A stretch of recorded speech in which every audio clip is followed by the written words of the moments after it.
جس شخص کی باطنی کیفیات یہ ہیں، اب نوٹ کر لیجئے، جس کو ہم نے ان 3 آیتوں میں پڑھا، اللہ کی ربوبیت پر دل ٹھک گیا، اللہ کی رزاقیت پر دل ٹھک گیا، وہ رزق ہم پہنچائے گا،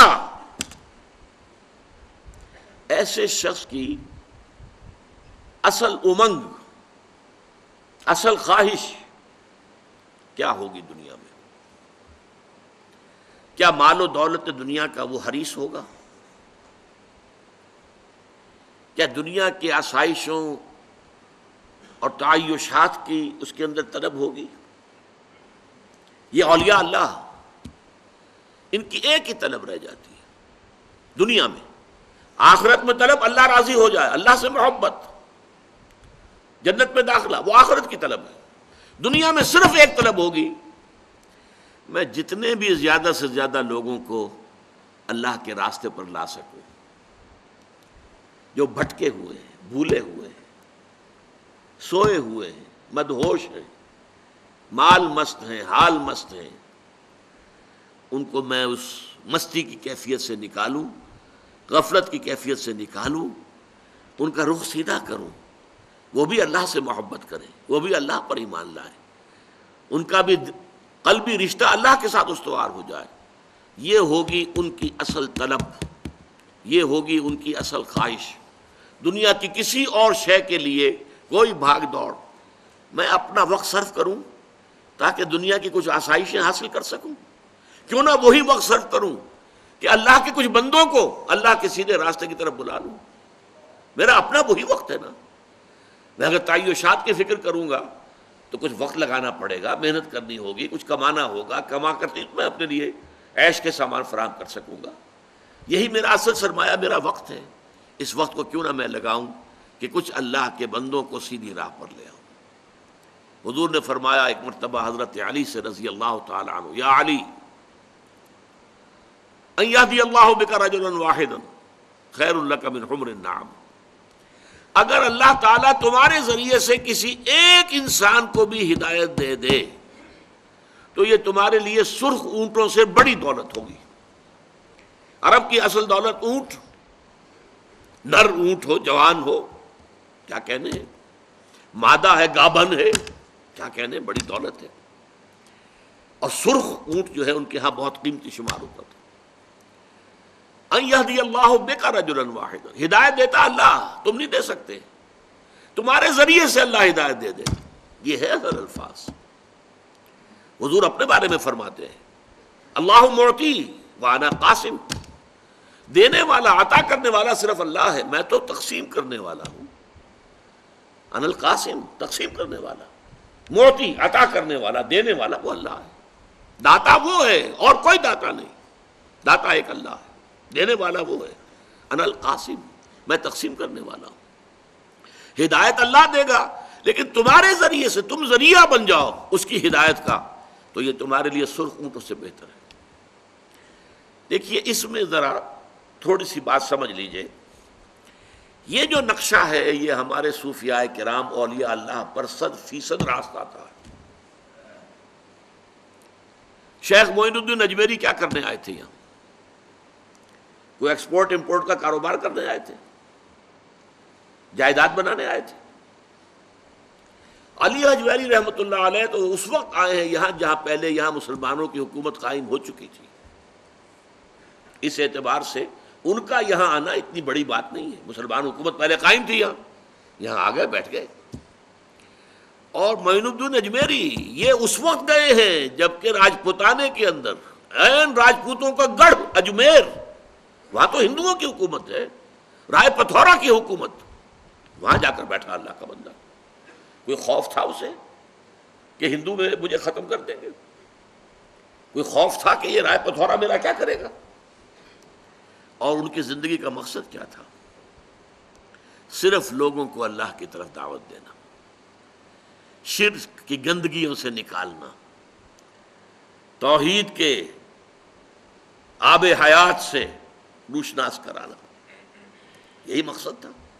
روکھی سوکھی کھا رہے ہیں، یہ بابا فرید رحمۃ اللہ علیہ، ان کا معاملہ بھی یہ ہے، یہاں بھی اسلامی حکومت قائم ہو چکی تھی، لیکن اس علاقے کے سارے جو قبیلے راجپوت ہیں، وٹو اور سیال، جو اس علاقے کے سب سے زیادہ طاقتور قبیلے، دونوں کے دونوں جو ہیں انہی کے ہاتھ پر ایمان لائے۔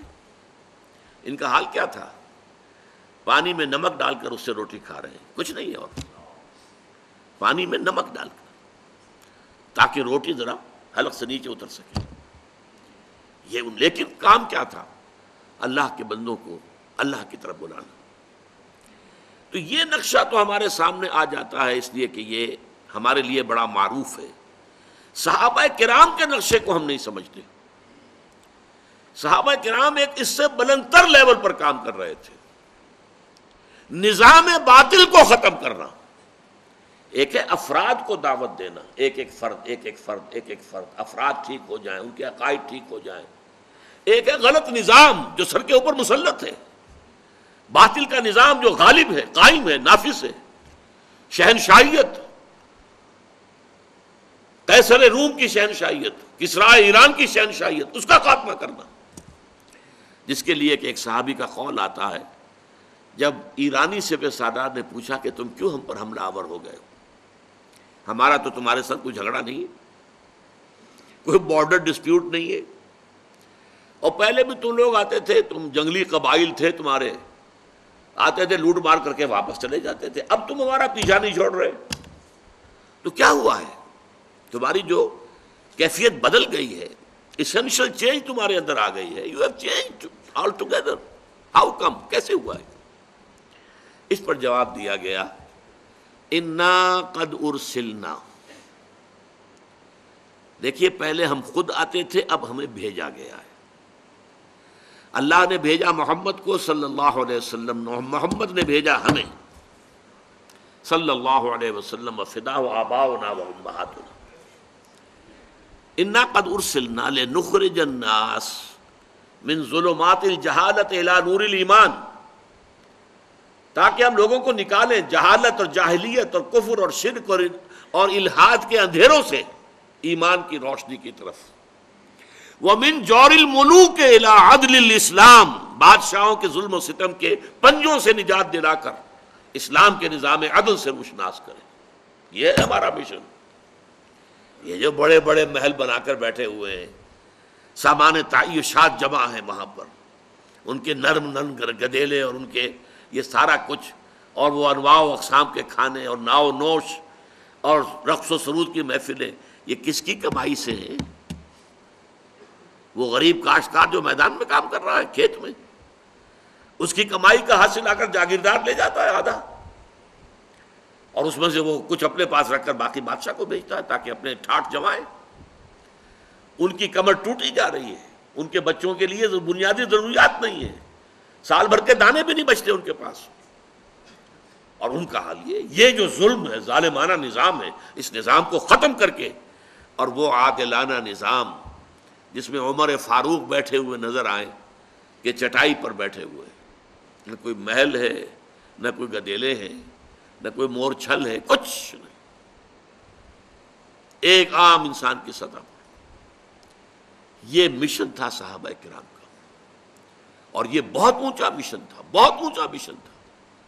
یہ صوفیاء کرام کا مشن اس لیول پر تھا کہ افراد کو بدلنا ہے، نظام کو چیلنج انہوں نے نہیں کیا، جبکہ اصل میں صحابہ کرام نے اصل ٹکر نظام سے مول لی۔ نظام جب ختم ہو جائے گا غلط، تو ظاہر بات ہے کہ اب عام لوگوں کے لیے ان کے ذہن بھی کھل جائیں گے، بات کو سمجھنے کے لیے تیار ہو جائیں گے، ان کے دل جو ہے وہ آمادہ ہوں گے کہ اب وہ بات کو سمجھیں۔ یہ ہے اصل میں اولیاء اللہ جو ہمارے ہاں ہمارا ایک تصور ہے صوفیاء کرام کے بارے میں، اور صحابہ کرام کا جو رول تھا، یہ دونوں اپنی جگہ پر نہایت ہی مستحسن رول ہے، دونوں کردار بہت عمدہ ہے، لیکن یہ کہ ان میں سے ظاہر بات ہے کہ فضیلت جو ہے وہ صحابہ کرام کے رول کو ہے کہ انہوں نے نظام جو ہے، نظام باطل ظالمانہ نظام کو شیٹر کر کے رکھ دیا۔